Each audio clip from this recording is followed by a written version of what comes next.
প্রিয় ভাইয়েরা, আসুন আল্লাহ তাআলার যেই কমিটমেন্ট, তিনি কি বললেন সূরা ফুসসিলাত 30 নম্বর আয়াত, ইন্নাল্লাযীনা ক্বালু রাব্বুনাল্লাহ সুম্মা ইসতাকামু তাতানাজ্জালু আলাইহিমুল মালায়েকা আল্লা তাখাফু ওয়া লা তাহজানু ওয়া আবশিরু বিল জান্নাতিল্লাতী কুনতুম তুআদুন। ইন্নাল্লাযীনা ক্বালু রাব্বুনাল্লাহ, অবশ্যই যারা এই কথা বলে যে আমার রব হলো আল্লাহ, আমার রিজিক দাতা আল্লাহ, এই বিশ্ব নিয়ন্ত্রক হলেন আল্লাহ, আইনদাতা হলেন আল্লাহ, যিনি এই কথা বলবেন, বলেই শেষ হবে না, তোতা পাখির মতো লা ইলাহা ইল্লাল্লাহ বলেই তার দায়িত্ব শেষ করবে না। সুম্মা ইসতাকামু, এবং এই দাবির উপরে অটল এবং অবিচল থাকবে। তাকে যদি কেটে টুকরো টুকরো করে দেয়া হয়, যদি তাকে উত্তপ্ত ফুটন্ত তেলের মধ্যে ছেড়ে দেয়া হয়, তাকে যদি করাত দিয়ে কেটে দুগুলার খণ্ডন করা হয়, তার সামনে যদি তার সন্তানগুলিকে গুলি করে পৃথিবী থেকে বিদায় করে দেয়া হয়, এরপরেও সে ইন্নাল্লাযীনা ক্বালু রাব্বুনাল্লাহ, আমি বলেছি আমার রব আল্লাহ, আমার সাহায্যকারী আল্লাহ, আমার রিজিকদাতা আল্লাহ, আমার বিপদে সাহায্য করার জন্য যিনি ক্ষমতা রাখেন তিনি আমার আল্লাহ। যত বিপদ আপদ জুলুম নিপীড়ন আসে, সুম্মা ইসতাকামু, এই দাবির উপরেই আমি থাকব, আমি এর থেকে চুল পরিমাণ বিচ্যুত হবে না। এটা যদি করতে পারেন, তখন ঘোষণা শোনেন, তাতানাজ্জালু আলাইহিমুল মালায়েকা, ওই লোকগুলির উপরে আল্লাহর পক্ষ থেকে ফেরেশতা নাজিল হবে। সুবহানাল্লাহ। ফেরেশতা আল্লাহ তাআলা তাকে এই পার্থিব জগতে সাহায্য করার জন্য সুসংবাদ নিয়ে আসবেন। সুবহানাল্লাহ। দেখুন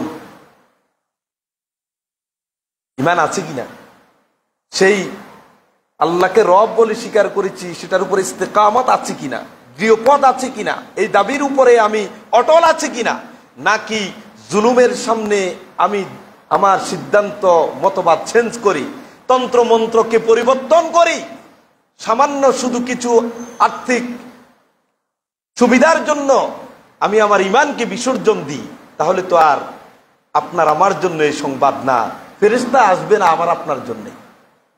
আপনাকে বলি, ইবলিস পৃথিবীতে দুবার একেবারে অপদস্থ হয়েছে। ইবলিস, আল্লাহ রাসূল সাল্লাল্লাহু আলাইহি সাল্লাম বললেন, আমি দুবার দেখেছি ইবলিসকে একেবারে চরম অসহায়। সে নিজেকে এর চেয়ে তুচ্ছ, নগণ্য, মূল্যহীন আর কখনো তাকে দেখি নাই। দুবার দেখেছি। একবার হলো আরাফার দিনে, সুবহানাল্লাহ বিহামদিহি, বিদায় হজের দিন আরাফার ময়দানে যখন আল্লাহ তাআলা বিশ্বনবী মুহাম্মদের উপরে নাজিল করেছেন আল ইয়াউমা আকমালতু লাকুম দীনাকুম, আয়াত নাজিল করে ইসলামের পরিপূর্ণতার সংবাদ দিয়েছেন, সেদিন আমি দেখেছি ইবলিস কতটা অসহায় হতে পারে। কেন? রাসূল সাল্লাল্লাহু আলাইহি সাল্লাম বললেন, এই দিনে আল্লাহ রাব্বুল আলামিন এত বিপুল পরিমাণ রহমত জমিনে নাজিল করেন, এত মানুষকে ক্ষমা করে দেন। ইবলিস বলে, আমার যত চেষ্টা প্রচেষ্টা মানুষকে প্রতিহত করার, জান্নাতের পথ থেকে দূরে সরার, সব তো ব্যর্থ হয়ে গেল, অসহায়।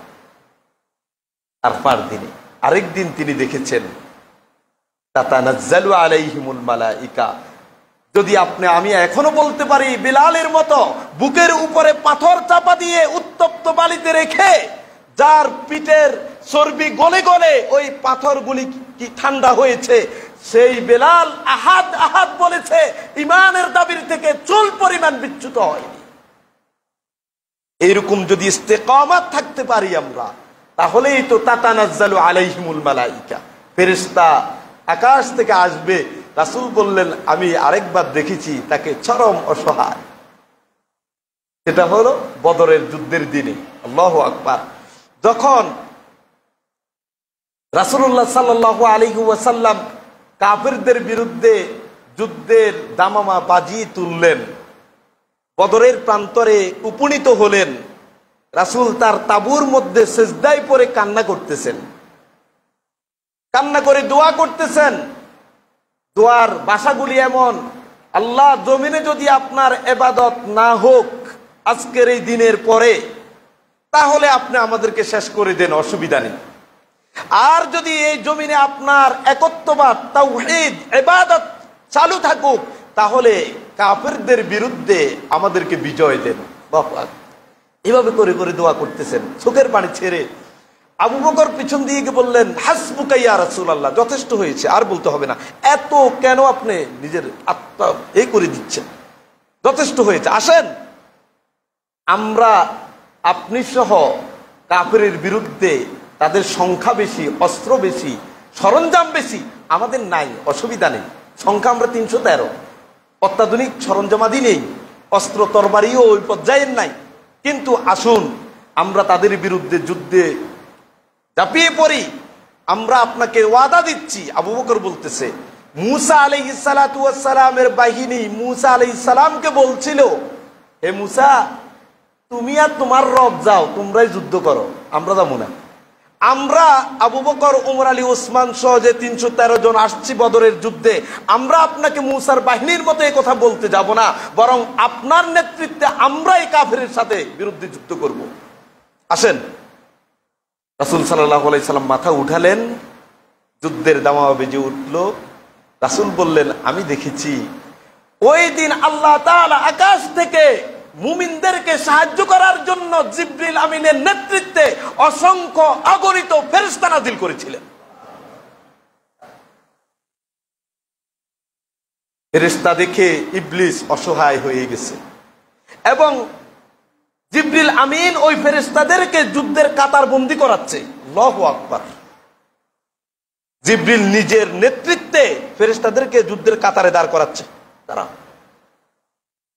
প্রিয় ভাইয়েরা, আল্লাহ তাআলা বললেন, ইন্নাল্লাযীনা ক্বালু রাব্বুনাল্লাহ, যারা বলবে আমাদের রব আল্লাহ, আমার এই বলার সাথে আমি ঘোষণা দিচ্ছি, আমি সুদের বিরুদ্ধে যুদ্ধ ঘোষণা করলাম, সুদকে প্রত্যাখ্যান করলাম, পদ্মাহীনতাকে আমি বাতিল করলাম, দাজ্জালীয় শিক্ষা ব্যবস্থাকে আমি মূলোৎপাটন করলাম, আল্লাহর দ্বীনের যতটুকু অনুমোদন আছে তার বাহিরে এক বিন্দু আমি মানব না।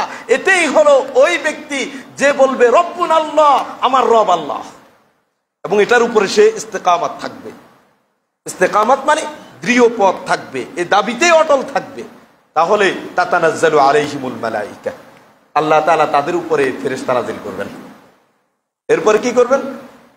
তাতানাজ্জালু আলাইহিমুল মালাইকা, ওই ফেরেশতা এসে এই ইমানদার লোকগুলি যারা এমন ঘোষণা দিছে, যত জুলুম, নিপীড়ন, নির্যাতন, নিষ্পেষণ যাই আসুক, এক আল্লাহর ঈমানের উপরে আছে, এদিক সেদিক হবে না। তো তাদেরকে বলবে, আল্লাহ তাখাফু, ভয় করো না তোমরা। ফেরেশতা এসে আপনার কর্ণকুহরে আওয়াজ দিয়ে বলবে, ভয় করো না, তুমি তোমার দাবিতে অটল থাকো, আমরা আছি তোমার সহযোগিতা। আল্লাহু আকবার। আল্লাহ তাখাফু ওয়ালা তাহজানু, কোনো শঙ্কিত হবে না। ওয়া আবশিরু, সুসংবাদ গ্রহণ করো। বিল জান্নাতিল্লাতী কুনতুম তুআদুন, আল্লাহ তাআলা যে জান্নাতের ওয়াদা তোমাদের সাথে করেছে, ওই জান্নাতের সুসংবাদ গ্রহণ করো। আল্লাহু আকবার। তাহলে শুধু শুধু মুখে দাবি করলে ঈমানদার হওয়া যায় না।